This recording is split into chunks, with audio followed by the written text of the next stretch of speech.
الحمدللہ رب العالمین والصلاة والسلام علی محمد الامین اعوذ باللہ من الشیطان الرجیم بسم اللہ الرحمن الرحیم۔ خواتین و حضرات، ہم سورہ مائدہ کی آیت 53 سے درس کی ابتدا کر رہے ہیں۔ اس سے پیچھے اللہ تعالیٰ نے ارشاد فرمایا کہ اب ان یہود و نصارہ سے تمہیں اپنے تعلقات ختم کر دینے چاہیے۔ میں نے یہ عرض کیا تھا کہ یہ ہدایت اس وقت کی جاتی ہے جب پیغمبر کی طرف سے اتمام حجت کے بعد تطہیر کا موقع آ جاتا ہے، یعنی وہ وقت آ جاتا ہے کہ اب اللہ کا عذاب صادر ہونا ہے۔ چنانچہ اس سے پہلے سچے اہل ایمان کو، منافقین کو، منکرین کو الگ الگ کر دیا جاتا ہے۔ اس کی بڑی نمایاں مثال وہ ہے جب سیدنا نوح علیہ السلام کی قوم کے لیے یہ موقع آیا تو یہ معلوم ہے کہ ایک کشتی بنانے کا حکم دیا گیا تاکہ اہل ایمان بالکل الگ ہو کر اس میں سوار ہو جائیں، اور پھر جن کے بارے میں عذاب کا فیصلہ ہوا ہے ان پر اللہ کا یہ فیصلہ صادر ہو جائے۔ یہاں بھی وہی مرحلہ ہے، یعنی رسول اللہ صلی اللہ علیہ وسلم کی دعوت میں اب موقع آ گیا ہے جب تطہیر کر کے منکرین کو الگ کرنا ہے۔ یہی موقع ہے کہ جس پہ اہل ایمان کو یہ ہدایت کی جاتی ہے کہ وہ اپنے تعلقات ختم کر دیں۔ لوگ اکٹھے رہ رہے ہیں، کاروبار کر رہے ہیں، معاملات کر رہے ہیں، کچھ ربط و تعلق بھی رکھتے ہیں، انہیں یہ ہدایت کر دی جاتی ہے کہ اب یہ مرحلہ آ گیا ہے کہ جب ان کی پیٹھ پر عذاب کا تازیانہ برسایا جائے گا، اس وجہ سے اب تم بھی دیکھ لو کہ تمہیں کہاں کھڑا ہونا ہے۔ اس میں یہ بات زیر بحث آئی تھی کہ اس ہدایت کے باوجود بہت سے لوگ ہیں جن کے دلوں میں نفاق کی بیماری ہے، وہ ان سے پینگیں بڑھا رہے ہیں اور اس کے منتظر ہیں کہ کوئی بات واضح ہو جائے تو اس وقت اپنا راستہ طے کرے۔ تو فرمایا کہ ایسا ہو سکتا ہے کہ اللہ فتح نصیب کرے، اور ایسا بھی ہو سکتا ہے کہ ان کے دلوں کا حال کھولنے کا فیصلہ کر دے۔ ایسی کوئی صورت اگر ہو جاتی ہے تو اندازہ کر سکتے ہو کہ پھر یہ کہاں کھڑے ہوں گے۔ بات یہاں تک پہنچ گئی تھی، اب یہ ارشاد ہوا وَيَقُولُ الَّذِينَ آمَنُوا هَؤُلَاءِ الَّذِينَ أَقْسَمُوا بِاللَّهِ جَهْدَ إِيمَانِهِمْ، یعنی ایمان والے کہیں گے کہ کیا یہ وہی ہیں جو اللہ کے نام سے کڑی کڑی قسمیں کھا کر یقین دلاتے تھے۔ کس بات کا یقین دلاتے تھے؟ اِنَّهُمْ لَمَعَكُمْ، کہ ہم تمہارے ساتھ ہیں۔ حبطت اعمالهم فاصبحوا خاسرین، ان کے سب اعمال ضائع ہوئے اور یہ نامراد ہو کر رہ گئے۔ یعنی جو پیچھے ارشاد ہوا تھا کہ اللہ فتح نصیب کرے یا کوئی معاملہ ایسا کھول دے کہ جس کے بعد ان کو پچھتانا پڑے، تو اب گویا اتنی بات یہاں مقدر ہے کہ یقین رکھو کہ ان کے ساتھ یہی ہوگا۔ یعنی اللہ تعالیٰ نے چونکہ پیغمبر کی طرف سے اتمام حجت کے بعد یہ فیصلہ کر لیا ہے کہ اب ان کو الگ الگ کرنا ہے، چنانچہ اس طرح کی کوئی علامت نمودار ہو جائے گی جو فیصلہ کر دے گی، تو اس کے اوپر یہ بات ارشاد فرمائی کہ مطمئن رہو، یقین رکھو ایسا ہی ہوگا۔ اور جب وہ ہوگا تو ایمان والے، ظاہر ہے کہ اس موقع پر ایمان والے اس موقع پر کہیں گے کہ کیا یہ وہی ہے؟ یعنی گویا یوں سمجھ لیجئے کہ اس وقت یہ اس فضیلت کا ہدف بن جائیں گے۔ پھر اہل ایمان انہیں یاد دلائیں گے کہ یہ وہی لوگ ہیں جو کڑی کڑی قسمیں کھا کے کہتے تھے کہ ہم تمہارے ساتھ ہیں۔ اِنَّهُمْ لَمَعَكُمْ حَبِطَتْ أَعْمَالُهُمْ، ان کے اعمال سب ضائع ہو گئے اور یہ نامراد ہو کر رہ گئے۔ فَأَصْبَحُوا خَاسِرِينَ، اس پر البیان کا نوٹ ہے، یہ اللہ تعالیٰ کی طرف سے ان کے انجام کی تصویر ہے کہ ایمان و اخلاص سے محرومی کے باعث ان کے تمام اعمال بے نتیجہ ہو جائیں گے۔ یعنی انسان کیسا ہی برا کیوں نہ ہو، اچھے کام بھی کرتا ہے، لیکن اللہ تعالیٰ نے یہ قانون بیان کر دیا ہے قرآن مجید میں کہ اگر ان کے پیچھے، یعنی ان اعمال کے پیچھے ایمان و اخلاص نہیں ہے تو پھر اللہ کے ہاں ان اعمال کی کوئی قدر و قیمت نہیں۔ وہ دنیا کے لیے کیے گئے ہیں، دنیا میں ان کا صلہ مل جائے گا۔ اللہ تعالیٰ کے ہاں انہی اعمال کا صلہ ہے جو سچے ایمان کے ساتھ کیے جائیں اور مخلصانہ کیے جائیں۔ تو ارشاد فرمایا ہے کہ یہ لوگ ایک وقت آئے گا کہ جب پچھتا رہے ہوں گے، اسی پر یہ تبصرہ کیا گیا ہے۔ یہ اللہ تعالیٰ کی طرف سے ان کے انجام کی تصویر ہے کہ ایمان و اخلاص سے محرومی کے باعث ان کے تمام اعمال بے نتیجہ ہو جائیں گے اور انجام کار ناکامی و نامرادی کے سوا کچھ بھی ان کے ہاتھ نہ آئے گا۔ یہ گویا یوں سمجھ لیجئے کہ جیسے قیامت کی عدالت لگے گی، دینونت کبریٰ برپا ہوگی، تو وہاں ہر ایک کے سامنے اس کی حقیقت آ جائے گی۔ اگر کسی نے یہاں منافقانہ طرز عمل اختیار کیا ہے تو یہ پردہ وہاں نہیں پڑا رہے گا، سارے حقائق بالکل کھل جائیں گے اور انسان کے پاس کوئی چیز نہیں ہوگی، درختوں کے پتے بھی نہیں ہوں گے کہ وہ اپنے آپ کو چھپا سکے۔ اس سے ملتی جلتی صورتحال اس وقت پیدا ہو جاتی ہے جب پیغمبر کی طرف سے اتمام حجت کے بعد اس دنیا میں ایک دینونت صغریٰ برپا ہوتی ہے، یعنی ایک چھوٹے پیمانے کی قیامت، جس میں اللہ تعالیٰ اسی طرح اپنا فیصلہ صادر کرتے ہیں جس طرح وہ قیامت میں کریں گے۔ تو وہاں بھی یہی صورت پیش آتی ہے کہ پھر ناکامی نامرادی، اس ناکامی اور نامرادی کو مشرکین عرب نے فتح مکہ کے موقع پر دیکھا، اور یہود و نصارہ نے ان تمام مواقع پر دیکھا جب بنو قریظہ کو، بنو قینقاع کو اور ان کے بعض دوسرے قبائل کو جلاوطن کر دیا گیا یا ان پر سزا کا نفاذ ہو گیا۔ ارشاد ہوا یا ایھا الذین آمنوا من یرتد منکم عن دینہ فسوف یأتی اللہ بقوم یحبہم ویحبونہ، یعنی ظاہر ہے کہ یہ جو پیچھے رویہ زیر بحث آیا ہے، یہ رویہ ایمان کا اظہار کرنے کے باوجود امتحان کے موقع پر ایمان سے پھر جانے کا۔ تو گویا اتنی بات یہاں مقدر ہے کہ یہ رویہ جو لوگ اختیار کر رہے ہیں یہ در حقیقت ارتداد کا رویہ ہے۔ یہ ایسے ہی ہے کہ آپ نے دین کو قبول کیا، آپ اللہ پر ایمان لائے، اللہ کے پیغمبروں پر ایمان لائے، اور پھر عملی طور پر ارتداد اختیار کر لیا۔ ایمان والو، من یرتد منکم عن دینہ، تم میں سے جو اپنے دین سے پھرے گا۔ اب ظاہر ہے کہ جب یہ فرمایا کہ تم میں سے جو اپنے دین سے پھرے گا، تو یہ جملہ ایک جواب چاہتا ہے۔ وہ جواب یہاں لفظوں میں بیان نہیں ہوا، وہ بھی مقدر ہے۔ میں نے اس کو اس طرح کھول دیا ہے کہ اللہ کو اس کی کچھ پرواہ نہیں، یعنی پچھلے مضمون کو سامنے رکھ کر یہاں دو چیزوں کو نمایاں کرنا ضروری ہے۔ قرآن کی زبان کا ایک خاص اسلوب ہے، اس کی رعایت کرتے ہوئے جب ہم اس کے مدعا کو آج کے کسی شخص کو سمجھانا چاہتے ہیں تو یہ مقدرات کھولنے پڑ جاتے ہیں، کیونکہ اب زبان کے یہ اسالیب نہیں رہے۔ تو یہاں ارشاد ہوا کہ ایمان والو، اس کے بعد اتنی بات مقدر ہے کہ یہ رویہ دین سے پھر جانے کا رویہ ہے، چنانچہ یاد رکھو۔ یعنی جو مضمون یہاں مفہوم ہو رہا ہے اس مضمون کو ہم اپنے لفظوں میں ادا کر دیں گے۔ تم میں سے جو دین سے پھرے گا اللہ کو اس کی کچھ پرواہ نہیں۔ کیوں؟ فرمایا اس لیے کہ فسوف یأتی اللہ بقوم یحبہم ویحبونہ، اس لیے کہ اللہ ان قریب ایسے لوگ اٹھا دے گا جن سے وہ محبت کرے گا اور وہ اللہ سے محبت کریں گے۔ مطلب یہ ہے کہ اگر تم لوگ ایمان کے تقاضے پورے نہیں کر رہے ہو تو اس کا شدید اندیشہ ہے کہ جو سعادت تمہیں حاصل ہونے والی ہے پھر یہ کسی اور قوم کو حاصل ہو جائے۔ یہ آخری نبوت ہے، اللہ کا آخری پیغام ہے، اس کے بعد کسی پیغمبر کو نہیں آنا ہے۔ آخری مرتبہ جزا و سزا دنیا میں برپا ہو رہی ہے، آخری مرتبہ خدا کی جلالت کا ظہور ہو رہا ہے، آخری مرتبہ زمین پر اس کی عدالت لگ رہی ہے۔ یہ ایسا موقع ہے کہ اس میں تمہیں صحیح جگہ پر اور صحیح مقام پر کھڑا ہونا چاہیے۔ اگر ایسا نہیں کرو گے تو اللہ تمہاری جگہ دوسرے لوگوں کے لیے آئے گا۔ اس پر میں نے لکھا ہے، اس سے یہ بات آپ سے آپ واضح ہوئی کہ یہ منافقین نہ خدا سے محبت کرتے ہیں اور نہ خدا ان سے محبت کرتا ہے۔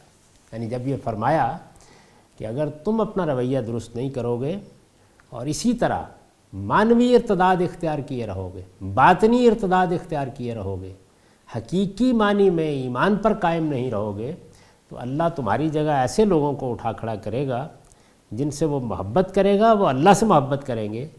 تو میں نے یہ لکھا ہے کہ اس سے یہ بات آپ سے آپ واضح ہوئی کہ یہ منافقین نہ خدا سے محبت کرتے ہیں اور نہ خدا ان سے محبت کرتا ہے۔ اللہ اور رسول اور مومنین مخلصین کو دوست بنانے کی بجائے انہوں نے ایمان و اسلام کے مخالفین سے دوستی کا فیصلہ کر رکھا ہے۔ یہ اصل میں وہ جگہ ہے جب یہود و نصارہ کے ساتھ یا مشرکین کے ساتھ دوستانہ تعلقات ممنوع قرار دے دیے گئے، یعنی اتمام حجت ہوا، خدا کے پیغمبر کی طرف سے بات واضح کر دی گئی، جو لوگ اس وقت مخاطبین کی حیثیت سے موجود تھے ان کی معاندت واضح ہو گئی، یہ بات طے ہو گئی کہ اب عذاب کے سوا کوئی راستہ باقی نہیں رہ گیا۔ وہ موقع ہے جب تعلقات توڑنے کے لیے کہا جاتا ہے۔ اس وقت ہم یہود و نصارہ کے ساتھ دائی اور مدعو کے تعلق میں ہیں، یعنی اس مرحلے سے گزر رہے ہیں کہ ہمارے پاس ایک دعوت ہے، ہمارے پاس ایک پیغام ہے، ہمیں وہ دعوت پہنچانی ہے، ہمیں وہ پیغام پہنچانا ہے۔ اس میں خیر خواہی، محبت اور تعلق خاطر مقصود ہے۔ یہ اسی طرح ہے جیسے کہ رسالت مآب صلی اللہ علیہ وسلم کے ہاں جب تک اتمام حجت نہیں ہوا یہی رویہ اختیار کیا گیا۔ اب چونکہ ہماری دعوت سے اتمام حجت متصور نہیں ہو سکتا، اس وجہ سے قیامت تک ہمارے لیے یہی حکم ہے کہ ہم خیر خواہی کے جذبے کے ساتھ اس پیغام کو پہنچاتے رہیں۔ تو ان لوگوں نے کیا کیا؟ انہوں نے اللہ اور رسول اور مومنین مخلصین کو دوست بنانے کے بجائے ایمان و اسلام کے مخالفین سے دوستی کا فیصلہ کر رکھا ہے۔ چنانچہ اللہ بھی ان سے بے پرواہ اور ان کے رویے سے سخت بیزار ہے۔ یہ بات ہے جو فرما دی ہے کہ اب اللہ تعالیٰ یہ فیصلہ کر دے گا، اگر تم اپنا رویہ درست نہیں کرو گے تو یہ فیصلہ کر دے گا کہ پھر وہ کسی اور قوم کو اٹھائے اور اس کو یہ سعادت بخشے۔ یا ایھا الذین آمنوا من یرتد منکم عن دینہ فسوف یأتی اللہ بقوم یحبہم ویحبونہ اذلۃ علی المؤمنین اعزۃ علی الکافرین۔ وہ کیسے لوگ ہوں گے؟ مسلمانوں کے لیے نرم اور ان منکروں کے مقابل میں نہایت سخت ہوں گے۔ یہ جو تعبیر قرآن مجید اختیار کرتا ہے اذلۃ علی المؤمنین اعزۃ علی الکافرین، اس میں مسلمانوں کے لیے نرمی سے کیا مراد ہے، منکرین کے مقابل میں سختی سے کیا مراد ہے، اس کو سمجھ لینا چاہیے۔ البیان کا نوٹ یہ ہے، یعنی مسلمانوں کے لیے نرم خو، جو پہلی چیز فرمائی اذلۃ علی المؤمنین، اس کی وضاحت میں نے لکھا ہے یعنی مسلمانوں کے لیے نرم خو، متواضع اور سہل الانقیاد، یعنی ان کا رویہ اپنے بھائیوں کے ساتھ کیا ہے۔ ظاہر ہے کہ مسلمان آپس میں بھائی بھائی ہیں اور مسلمان کی حیثیت سے یہی مطالبہ ہم سے کیا گیا ہے، انما المؤمنون اخوہ۔ تو اس اخوت کے تقاضے سے وہ اپنے مسلمان بھائیوں کے لیے نرم خو بھی ہیں، متواضع بھی ہیں، سہل الانقیاد بھی ہیں۔ سہل الانقیاد کا مطلب یہ ہے کہ اگر وہ ان سے کوئی بات منوانا چاہتے ہیں تو آسانی سے مان لیتے ہیں۔ ایک بندہ مومن کا اپنے مخلص مسلمان بھائیوں سے یہی رویہ ہونا چاہیے، اور منکروں کے مقابل میں پتھر کی چٹان ہوں گے۔ یعنی مطلب کیا ہے؟ مطلب یہ نہیں ہے کہ وہ ان کے سر پر جا کر کوئی اینٹ پتھر مار دیں گے یا ان پر سختی کریں گے، مطلب یہ ہے کہ ان کے مقابلے میں وہ صلابت کے ساتھ دین پر کھڑے رہیں گے، وہ اپنی جگہ محکم رہیں گے، صبر و استقامت کے ساتھ اپنے موقف کو بیان کریں گے، ان کو رام کر لینا ان کے لیے آسان نہیں ہوگا۔ وہ اپنے اغراض کے لیے ان کو کبھی استعمال نہ کر سکیں گے۔ ان منافقین کی طرح مسلمانوں کو دھوکہ دینے کے لیے ہوشیار اور منکروں کے ہاتھوں میں کٹ پتلی نہیں ہوں گے کہ اللہ اور رسول کے دشمن ان کو جس طرح چاہے نچاتے پھرے۔ یہ مطلب ہے سخت ہونے کا، یعنی سخت ہونے کی تعبیر ایک تو ہم اس معنی میں اختیار کرتے ہیں نا کہ آپ دوسرے پر سختی کریں، یہاں اس سے مقصود یہ ہے کہ ان کو رام کرنا ان کے لیے آسان نہیں ہوگا، وہ اپنے اغراض کے لیے ان کو استعمال نہیں کر سکیں گے، اور مسلمانوں کو دھوکہ دینے کے لیے ہوشیار اور منکروں کے ہاتھوں میں کٹ پتلی نہیں بن جائیں گے جس طرح کے یہ منافقین بنے ہوئے ہیں۔ گویا ان کے مقابل میں وہ نہایت ہوشیاری سے اسلام اور مسلمانوں کے مفادات کا دفاع کریں گے، صحیح جگہ پر کھڑے ہوں گے، ان کو آسان نہیں ہوگا کہ کوئی اپنے شیشے میں اتار لے۔ اس میں اذلہ اور عزہ دو لفظ استعمال ہوئے، یعنی ایک اذلۃ علی المؤمنین میں اذلہ، دوسرے اعزۃ علی الکافرین میں اعزہ۔ اس مدعا کو ادا کرنے کے لیے یہ جو مدعا میں نے آپ کے سامنے واضح کیا کہ وہ مسلمانوں کے مقابل میں نرم ہوں گے، سہل الانقیاد ہوں گے، آسانی سے ان کی بات مان لینے والے ہوں گے، ان کے معاملے میں متواضع ہوں گے، اور منکرین کے مقابل میں پتھر کی چٹان ہوں گے۔ یہ جو چیز ہے، اس کے لیے جو الفاظ استعمال ہوئے ہیں ان میں ایک لفظ اذلہ ہے، ایک اعزہ ہے، دو لفظ استعمال ہوئے ہیں۔ استاذ امام نے ان کی وضاحت فرمائی ہے، وہ لکھتے ہیں اذلہ ذلیل کی جمع ہے۔ عربی میں یہ لفظ اچھے اور برے دونوں معنوں میں آتا ہے۔ جب یہ اچھے معنوں میں آتا ہے، جیسا کہ یہاں ہے، ظاہر ہے کہ یہاں اہل ایمان کی تعریف کی گئی ہے، تو یہ برے معنی میں تو ہو نہیں سکتا۔ جب یہ اچھے معنوں میں آتا ہے جیسا کہ یہاں ہے، تو اس کے معنی نرم خو، نرم مزاج، فرما بردار، متواضع اور سہل الانقیاد کے ہوتے ہیں۔ یعنی اس کا مطلب یہ ہوتا ہے جو ایک مسلمان کا اپنے مسلمان بھائیوں کے ساتھ رویہ ہونا چاہیے، یہ اس کی تعبیر ہے، اور اس کو آپ جیسے الفاظ میں چاہیں بیان کریں۔ ممکن حد تک ہم یہ کہہ سکتے ہیں کہ ان کی طبیعت میں نرم خوئی ہے، ان کا مزاج انتہائی نرم ہے، وہ بات ماننے کے لیے تیار ہیں، ان کے مقابلے میں اکڑ کر کھڑے نہیں ہو جاتے بلکہ متواضع ہیں اور بات مان لیتے ہیں، سہل الانقیاد۔ ذلول کا لفظ بھی اسی معنی میں آتا ہے، فرما بردار اونٹنی کو ناقۂ ذلول کہتے ہیں۔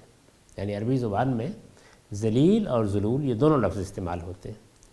اعزہ، اب دوسرے لفظ کو انہوں نے واضح فرمایا ہے، اعزہ عزیز کی جمع ہے۔ یہ لفظ بالکل ذلیل کے مقابل لفظ کی حیثیت رکھتا ہے، یعنی ادھر نرمی ہے، تواضع ہے، ادھر سہل الانقیاد ہونا ہے، تو ظاہر ہے کہ اس کے مقابل میں جو صفات ہیں یہ ان کو بیان کرتا ہے۔ اس کے معنی ہے سخت، مشکل، بھاری، ناقابل شکست، ناقابل عبور، اسیر الانقیاد۔ سہل الانقیاد یعنی آسانی سے بات مان لینے والے، اسیر الانقیاد جن سے کوئی چیز منوانا آسان نہ ہو۔ اگر کسی چیز کے متعلق کہیں کہ ہوا عزیز علیہ، تو اس کے معنی ہوں گے کہ وہ چیز مجھ پر بھاری اور مشکل ہے، اس کو رام کرنا اور قابو میں کرنا میرے لیے دشوار ہے۔ یہی مفہوم شدید علیہ کا بھی ہوتا ہے۔ تو یہ دونوں تعبیروں کی تحقیق ہے کہ جب یہ کہا کہ اذلۃ للمؤمنین عزۃ للکافرین، تو اس سے مطلب کیا ہے؟ اس سے اہل ایمان کی یہ صفت بیان کی گئی ہے کہ ان کا رویہ باہمی طور پر کیا ہوتا ہے، اپنے بھائیوں کے ساتھ کیا ہوتا ہے، اور دوسری جانب ان کو شیشے میں اتار لینا، ان کو رام کر لینا، ان سے کوئی کفر کی بات منوا لینا، جس طرح کہ یہ منافقین آسانی سے شکار ہو جاتے ہیں، یہ ان کو شکار کرنا ممکن نہیں ہوتا۔ یجاہدون فی سبیل اللہ، اللہ کی راہ میں جہاد کریں گے۔ یعنی اب یہ صفات بیان ہو رہی ہیں نا، پہلے فرمایا کہ اذلۃ للمؤمنین ہوں گے، پھر فرمایا عزۃ للکافرین ہوں گے، اب مزید ارشاد ہوا یجاہدون فی سبیل اللہ، اللہ کی راہ میں جہاد کریں گے، ولا یخافون لومۃ لائم، اور کسی ملامت کرنے والے کی ملامت کی پرواہ نہ کریں گے۔ یعنی اس میں جب اللہ کی راہ میں اٹھیں گے، جدوجہد کرنے کے لیے اٹھیں گے، تو اس جدوجہد میں کسی ملامت کرنے والے کی ملامت کی پرواہ نہ کریں گے۔ کیا مطلب ہے اس کا؟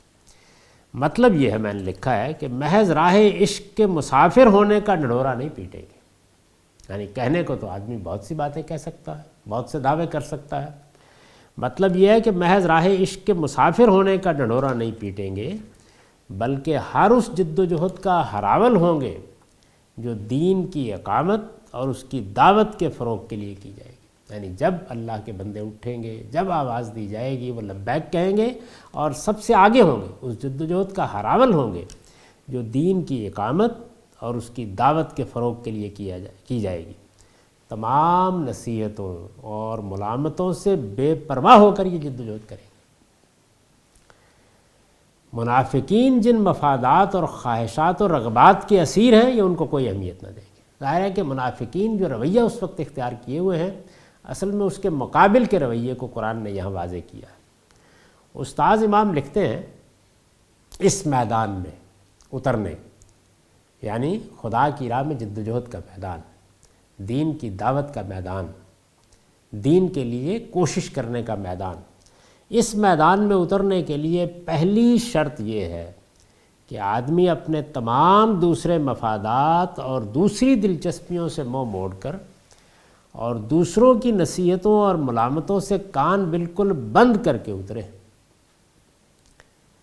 جو شخص ہر گام پر پیچھے مڑ مڑ کے بھی دیکھے گا اور اپنے ناصحوں اور ملامت گروں کی نصیحتوں اور ملامتوں کو بھی اہمیت دے گا، وہ اگر ایک قدم آگے بڑھائے گا تو 2 قدم پیچھے ہٹائے گا۔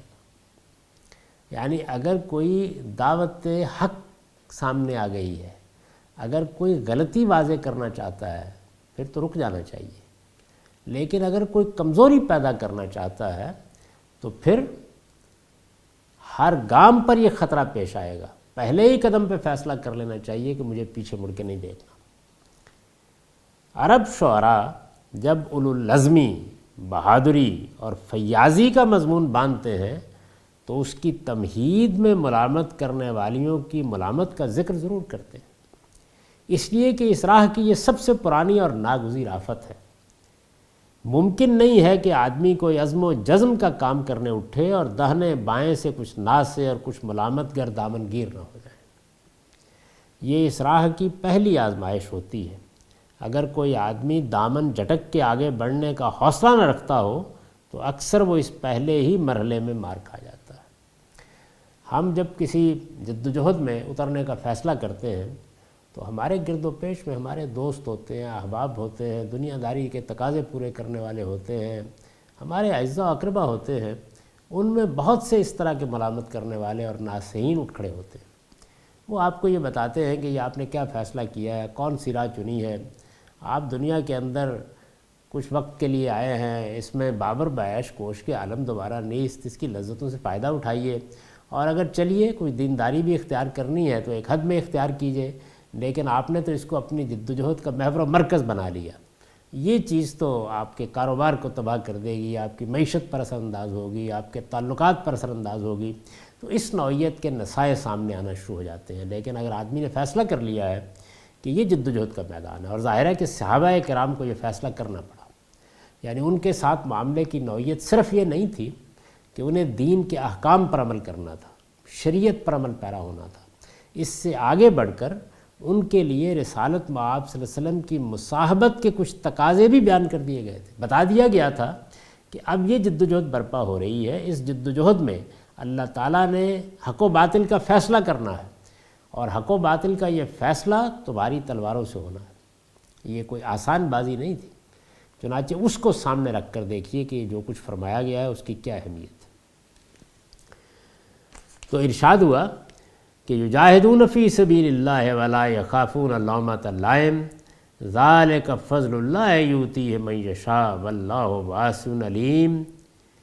اللہ کی راہ میں جہاد کریں گے اور اس میں کسی ملامت کرنے والے کی ملامت کی پرواہ نہ کریں گے، یہ اللہ کا فضل ہے، جس کو چاہے گا عطا فرمائے گا۔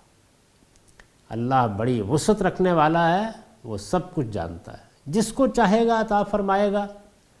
یہ قرآن مجید میں جب کہا جاتا ہے تو اس کا مطلب یہ ہوتا ہے کہ اللہ تعالیٰ جب کوئی فیصلہ کر لے گا تو کوئی اس کا ہاتھ نہیں پکڑ سکے گا، اس کی مشیتی فیصلہ کن ہوگی۔ اس کے یہ معنی نہیں ہوتے کہ اللہ تعالیٰ یہ معاملہ الٹپ کریں گے، نہیں، وہ اپنے قانون کے مطابق کریں گے، اپنی حکمت کے مطابق کریں گے۔ اللہ تعالیٰ کی مشیت ان کی حکمت کی پابند ہے، اور یہ پابندی میں نے یہ آپ نے ان پر نہیں لگائی، یہ انہوں نے خود اپنے اوپر لگائی ہے۔ تو اس وجہ سے ہر جگہ یہ مضمون مقدر ہوتا ہے کہ اللہ تعالیٰ جو کچھ بھی کریں گے اور جو کچھ بھی چاہیں گے وہ اپنے قانون کے مطابق چاہیں گے، اپنے سنن کے مطابق چاہیں گے، اپنی حکمت کے مطابق چاہیں گے، لیکن جب وہ چاہیں گے تو اپنی حکمت کے مطابق چاہیں گے، کوئی دوسرا ان پر اثر انداز نہیں ہو سکے گا۔ اس کو بیان کرنا مقصود ہوتا ہے۔ اس پر بیان کا نوٹ ہے، یہ پوری آیت نبی صلی اللہ علیہ وسلم اور آپ کے مخلص ساتھیوں کے لیے تسلی ہے کہ کفر اور اہل کفر کی طرف ان منافقین کے میلان سے غمزدہ نہ ہو۔ یعنی یہ جو بات فرمائی گئی ہے کہ اگر انہوں نے دین سے پھر جانے کا یہ رویہ اختیار کر لیا ہے تو اللہ کو اس کی کچھ پرواہ نہیں، اللہ ان قریب ایسے لوگ اٹھا دے گا۔ ظاہر ہے کہ پیغمبر کو، صحابہ کرام کو بشارت دی گئی ہے کہ لوگ نکلیں گے، آئیں گے، اور وہ کیسے لوگ ہوں گے؟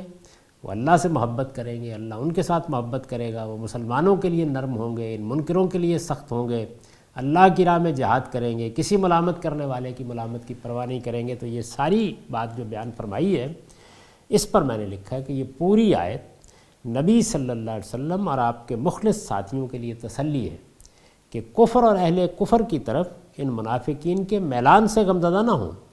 یہ دین سے پھرے تو اس کا کچھ نہیں بگاڑیں گے، اللہ ان کی جگہ ان لوگوں کو ایمان و اسلام کی توفیق دے گا جو ان کمزوریوں سے پاک ہوں گے جو ان کے اندر موجود ہیں۔ تو یہ بشارت گویا رسالت مآب صلی اللہ علیہ وسلم کو دی، اور اس موقع پر جب کہ منافقین ان رویوں کے ساتھ سامنے آئے تو ظاہر ہے کہ پیغمبر کے لیے اور پیغمبر کے ساتھیوں کے لیے یہ بشارت کوئی معمولی چیز نہیں ہے۔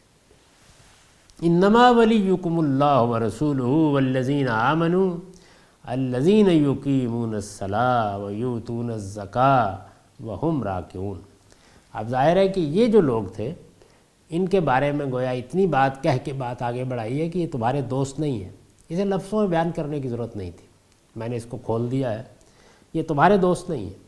پھر تمہارے دوست تو حقیقت میں اللہ اور اس کا رسول اور وہ ایمان والے ہیں جو عجز و نیاز مندی اور فروتنی کے ساتھ نماز کا اہتمام کرتے اور زکوٰۃ دیتے۔ یعنی مسلمانوں کو یہ بتایا گیا ہے کہ تمہارے تعلق اور دوستی کی بنیاد اگر یہی تھی تو واضح ہو گیا کہ یہ تو منافقت کے ساتھ کھڑے ہوئے ہیں۔ اب تم اپنے اصل دوستوں کو پہچانو، اللہ تمہارا دوست ہے، تم سے محبت کرتا ہے، اللہ کا پیغمبر تمہارے ساتھ دوستی کرتا ہے، اور یہ ایمان والے، اور یہ ایمان والے کون؟ الذین یقیمون الصلاۃ ویؤتون الزکاۃ وہم راکعون، جو عجز و نیاز مندی اور فروتنی کے ساتھ نماز کا اہتمام کرتے اور زکوٰۃ دیتے۔ اس پر میں نے لکھا ہے، اس سے معلوم ہوا کہ نماز اور زکوٰۃ ایمان کی عملی تعبیر ہے۔ کیوں؟ اسے الذین آمنوا پر عطف کرنے کے بجائے بدل کا اسلوب اسی حقیقت کو نمایاں کرنے کے لیے اختیار کیا گیا۔ یعنی تالیف کے لحاظ سے یہاں جب یہ فرمایا کہ والذین آمنوا، تو الذین آمنوا کے بعد الذین یقیمون الصلاۃ، یہ اس طرح لے آئے ہیں جیسے کہ گویا یہ اس کا بدل ہے۔ تو یہ چیز کیوں اختیار کی گئی؟ اس سے یہ بتانا مقصود ہے کہ اگر ایمان کہیں تو ایمان کا لازمی نتیجہ یہ ہونا چاہیے کہ آدمی خدا کے سامنے جھکنے کے لیے تیار ہو جائے، اپنے ابنائے نو کے ساتھ محبت اور ہمدردی کے لیے تیار ہو جائے، اپنا مال ان پر خرچ کرنے کے لیے تیار ہو جائے، اپنے مال میں سے زکوٰۃ دینے اور انفاق کرنے کے لیے تیار ہو جائے۔ تو اس وجہ سے گویا ایمان ہے تو نماز اور زکوٰۃ میں اس کا ظہور ہونا چاہیے، اور نماز اور زکوٰۃ میں اگر حقیقی ظہور ہو رہا ہے تو پھر ایمان میں کوئی شبہ نہیں۔ یہ دونوں لازم و ملزوم ہیں، اس کو اس سے واضح کیا۔ اس کے ساتھ عجز و نیاز مندی اور فروتنی کے الفاظ نماز اور زکوٰۃ دونوں کی اصل روح کی طرف اشارہ کرنے کے لیے آئے۔ یعنی اگر نماز میں یہ چیز نہیں ہے اور زکوٰۃ میں یہ چیز نہیں ہے تو پھر وہ ایک رسم ہے جو آپ نے ادا کر دی۔ آدمی اندر سے جھک گیا ہے، خدا کے سامنے اس نے اپنے آپ کو بچھا دیا ہے، ڈال دیا ہے، اپنی اکڑ ختم کر دی ہے، اپنی انانیت ختم کر دی ہے، اور وہ ہر لحظے یہ محسوس کرتا ہے کہ میں خدا کا بندہ ہوں، اور خدا کے سامنے میری کمر ہی نہیں، میرا سر ہی نہیں، میرے وجود کی حقیقت بھی جھکی ہوئی ہے، میری روح بھی جھکی ہوئی ہے، میرا باطن بھی جھکا ہوا ہے۔ یہ چیز ہے جس کے ساتھ اگر نماز پڑھی جائے اور اللہ کی راہ میں انفاق کیا جائے تو حقیقی نماز اور حقیقی انفاق وجود میں آتا ہے۔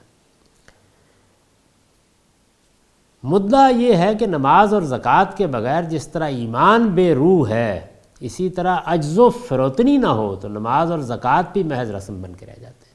اس چیز کو واضح کیا، اور بہت خوبصورت الفاظ میں واضح کیا کہ الذین یقیمون الصلاۃ ویؤتون الزکاۃ وہم راکعون ومن یتول اللہ ورسولہ والذین آمنوا فإن حزب اللہ هم الغالبون۔ ایمان والو، تم سے پہلے جنہیں کتاب دی گئی، معاف کیجیے گا، اور جو اللہ اور اس کے رسول اور سچے ایمان والوں کو اپنا دوست بنا لے، وَمَن يَتَوَلَّ اللَّهَ وَرَسُولَهُ، اور جو اللہ اور اس کے رسول اور سچے اہل ایمان کو، سچے ایمان والوں کو اپنا دوست بنا لیں۔ اب اس کے بعد ظاہر ہے کہ جو سے جب جملہ شروع ہوتا ہے تو اس کا ایک جواب ہے جو یا تو الفاظ میں ہوگا یا مقدر ہوگا، وہ مقدر ہے، اس کو کھول دیجئے تو وہ یہ ہوگا کہ وہی غالب ہوں گے۔ یعنی ظاہر ہے کہ اس وقت جو مارکا برپا ہے اس میں اب اللہ تعالیٰ نے اپنا فیصلہ سنانا ہے۔ وہ فیصلہ اس صورت میں ہوگا کہ منکرین محکوم ہو جائیں گے اور دنیا سے مٹا دیے جائیں گے، اور اہل حق کو اس سرزمین میں غلبہ حاصل ہو جائے گا۔ تو ارشاد ہوا کہ وَمَن يَتَوَلَّ اللَّهَ وَرَسُولَهُ، اور جو اللہ اور اس کے رسول اور سچے ایمان والوں کو اپنا دوست بنا لیں وہی غالب ہوں گے۔ فَإِنَّ حِزْبَ اللَّهِ هُمُ الْغَالِبُونَ، اس لیے کہ اللہ کی جماعت ہی ہے جو غالب رہنے والی ہے۔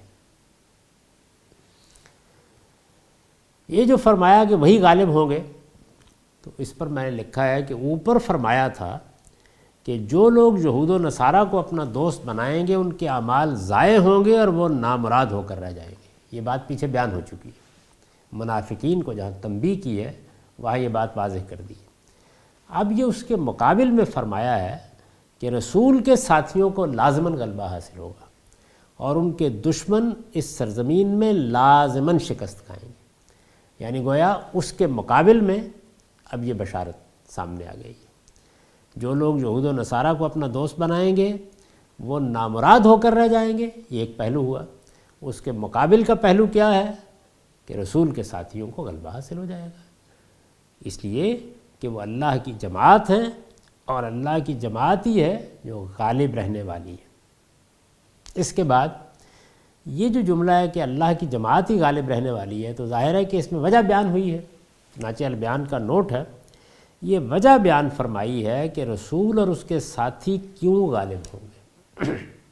یعنی اللہ تعالیٰ اپنے رسولوں کے بارے میں کیوں یہ لازم کر دیتا ہے کہ ان کو غلبہ حاصل ہو جائے گا۔